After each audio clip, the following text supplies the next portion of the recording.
Alright, Pistons fans, so in today's video, I'm going to be hitting you guys with a full rookie season review for Luka Garza. He's been down there with the Motor City Cruise, and they recently had a playoff game where they lost, and that means that Luka Garza's rookie season has come to an end. But before we continue, please make sure you guys like this video. Today's like goal is 200 likes. Subscribe to the channel if you're new. I drop consistent Pistons content. Now play the intro. Subscribe to Joe Polo 10.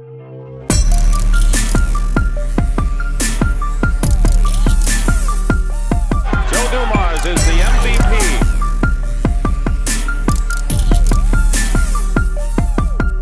Detroit basketball. Okay, so we have a lot to get to when it comes to reviewing and breaking down the full rookie year of Luka Garza. So let's get into this. I'm going to hit you guys with some stats to begin with. So Luka Garza on the main roster, he played in 31 games this year. He averaged 11 minutes per game, 5 points per game, with 3 rebounds, shooting 45% from the field. And then if we go over to his G League statistics, he played in 16 games down there. He averaged 30 minutes, 20 points per game, 70% from the free throw line, 32% from the three-point line, averaged 9 rebounds and 1 block with 2 turnovers per game. So I'm going to be honest, when it comes to Luka Garza, I haven't seen much improvement this year from him in the G League in terms of development and in terms of him becoming a better player. You know, I look at Killian Hayes, I look at Sadiq Bey, where they were at the start of the season compared to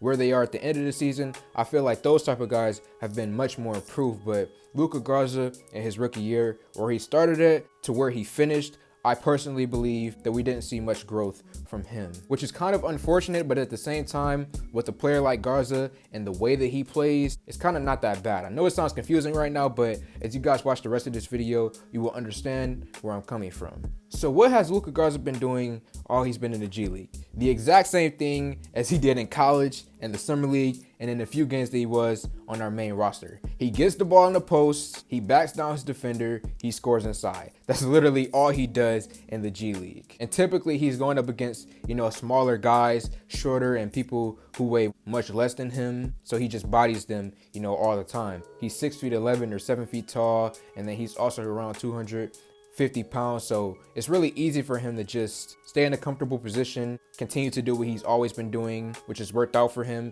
and just back dudes down in the post and score over them. Now, something that is kind of disappointing for me when it comes to Garza is his shooting this year, okay? In college, his final year, he averaged 40% from the three-point line, but coming into the NBA and in the G League, his shooting dropped off, which is understandable because most dudes, once they transition from college to the NBA, their shooting usually does drop off a bit, but Garza in particular, his went down kind of dramatically. He went from shooting 40% from the three-point line in college to 32% from the three-point line in the G League. Now, that's still good for a big man. Of course, you always love when your bigs have the ability to knock down the shot, but when it comes to Garza, I just expected him to be a better shooter, a more consistent shooter. And then if we're talking about from the free throw line, this is probably the most disappointing thing. His free throw percentages are nearly identical to what they were in college. I believe it's somewhere between like 68 to 70% from the free throw line. That's what he averaged in college, and that's the same as he's averaged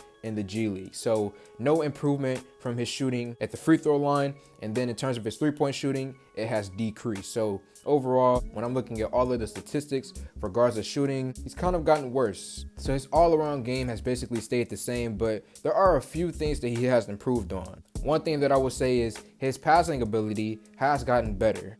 There were so many times where he would get the ball in a block, and then the entire defense would focus their eyes on Luka Garza, and sometimes they would even throw down a help defender to try to get Garza to throw a turnover. But thankfully, Garza this year has been improving in that area. There were multiple times where he would get the ball, he would keep his eyes open and dish it out to a wide open man. So I will applaud him for that. His ability to pass the ball out of the post has gotten better since the start of this season. Something else that I would say about Garza is that his mid-range shot has also improved. Now, he really doesn't shoot many of these shots. I wish he would, but he typically just does hook shots in the paint. But when he does shoot his mid-range jumpers, they typically go in. So I will applaud him for that as well. Something else that I will say about Luka Garza that's been, good for him is the fact that he's been running in the fast break. Now, he did that in college, he did that summer league, and on the main roster. That's not necessarily something that he's improved on, but I just wanted to mention it. It's another positive thing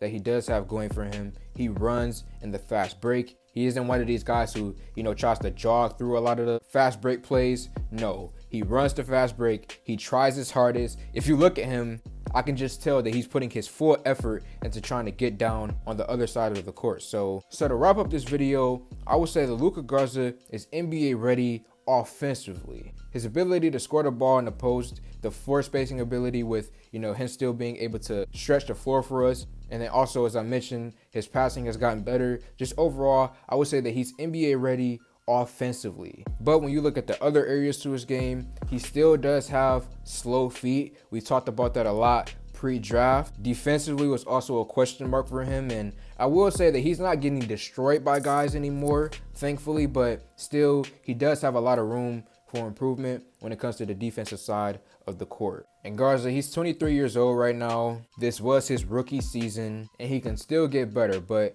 when we have guys like Kelly Olynyk on the main roster, Isaiah Stewart, Marvin Bagley, we could possibly add a big in free agency. We could possibly add a big in the NBA draft. It kind of does make you question, where Garza will fit in on this Pistons team. But if I were to give him a letter grade, I would say that Luka Garza, I would give him a B- for his rookie season. That's basically everything. Pistons fans, let me know your thoughts in the comment section below. Like this video, comment on this video, share this video. Thank y'all for 5K, and I'm out.